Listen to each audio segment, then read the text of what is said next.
నమస్తే, welcome to Dootha media journey of the leader. Pithapuram Pithapuram Pithapuram ఇప్పుడు తెలుగు రాష్ట్రాల్లోనే బాగా వినిపిస్తున్న పేరు. సార్వత్రిక ఎన్నికల వేళ పిఠాపురం ట్రెండింగ్లో నిలుస్తోంది. ఏపీలో 175 అసెంబ్లీ స్థానాలు ఉండగా ఈసారి అందరి దృష్టిని ఆకర్షిస్తున్న ఏకైక స్థానం పిఠాపురం. ఎందుకంటే గత ఎన్నికల్లో పోటీ చేసిన 2 చోట్ల ఓడిపోయిన పవన్ కళ్యాణ్ ఈసారి పిఠాపురం నుంచి బరిలో దిగుతున్నారు. ఆయనకు పోటీ వైసీపీ తన అభ్యర్థిగా కాకినాడ ఎంపీ వంగా గీతను బరిలో నిలిపింది. దీంతో ఆమె ఎవరు, అసలు ఆమె రాజకీయ నేపథ్యం ఏంటని, పవన్ కు పోటీ ఇచ్చేంత సీన్ ఆమెకు ఉందా లేదా అనేది ఇప్పుడు చర్చనీయాంశమైంది. తెలుగు రాష్ట్రాల్లో హాట్ టాపిక్ గా మారిన వంగా గీత రాజకీయ ప్రస్థానం గురించి నేటి జర్నీ ఆఫ్ ది లీడర్ లో తెలుసుకుందాం. వంగా గీత 1964 మార్చి 1న పివిఎస్ ప్రకాష్ రావు బ్రహ్మరాంబ దంపతులకు కాకినాడ జిల్లా కేంద్రంలో జన్మించారు. ఆమె ఆంధ్ర యూనివర్సిటీ పరిధిలోని జీఎస్కే కాలేజ్ నుంచి బిఎల్ పూర్తి చేశారు. నాగాపూర్ యూనివర్సిటీ నుంచి మాస్టర్ ఆఫ్ లా పట్టా అందుకుని న్యాయవాదిగా ప్రాక్టీస్ చేశారు. తర్వాత టీడీపీ తరపున తన రాజకీయ ప్రస్థానం మొదలుపెట్టారు. 1989 నుంచి 1993 వరకు తూర్పుగోదావరి, విశాఖపట్నం, విజయనగరం, శ్రీకాకుళం జిల్లాలకు స్త్రీ శిశు సంక్షేమ శాఖ ప్రాంతీయ చైర్పర్సన్ గా సేవలందించారు. తర్వాత 1995 నుంచి 2000 వరకు తూర్పు గోదావరి జిల్లా పరిషత్ చైర్పర్సన్ గా పనిచేశారు. 1997లో రాష్ట్ర తెలుగుదేశం పార్టీ ఉపాధ్యక్షురాలుగా సేవలందించారు. 2000 నుంచి 2006 వరకు తెలుగుదేశం పార్టీ తరపున రాజ్యసభకు ఎన్నికయ్యారు. 2000 నుంచి 2001 వరకు ఆమె రవాణా, పర్యాటక కమిటీలో సభ్యురాలిగా ఉన్నారు.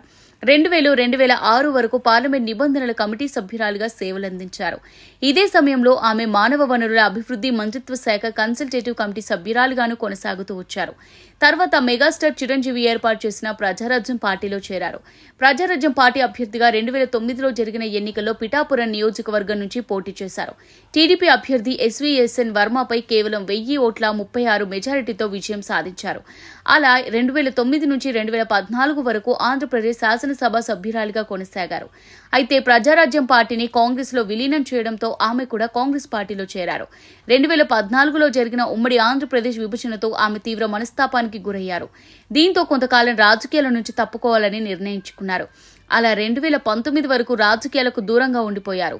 అయితే అప్పటికే ఏర్పాటు చేసుకున్న తన విశ్వగీతిక ఫౌండేషన్ ఆధ్వర్యంలో సామాజిక సేవా కార్యక్రమాలను నిర్వహిస్తూ వచ్చారు. బాలికలకు హాస్టల్ సౌకర్యం, వసతి కల్పించడంలో ప్రత్యేక శ్రద్ధ చూపించారు. రాజకీయాలకు దూరమైన ప్రజలతో మమేకమవడానికి ఎక్కువ ప్రాధాన్యత ఇచ్చే వంగా గీత ప్రజలను కలవడం, ప్రజలను పలకరించడంలో ఎప్పుడూ ముందుండేవారు. నియోజకవర్గంలో జరిగిన వివిధ వేడుకలకు హాజరవుతుండేవారు. ఇదే క్రమంలో 2019 మార్చిలో వైసీపీలో చేరారు. 2019లో జరిగిన సార్వత్రిక ఎన్నికల్లో వైసీపీ ఎంపీ అభ్యర్థిగా కాకినాడ నుంచి పోటీ చేశారు.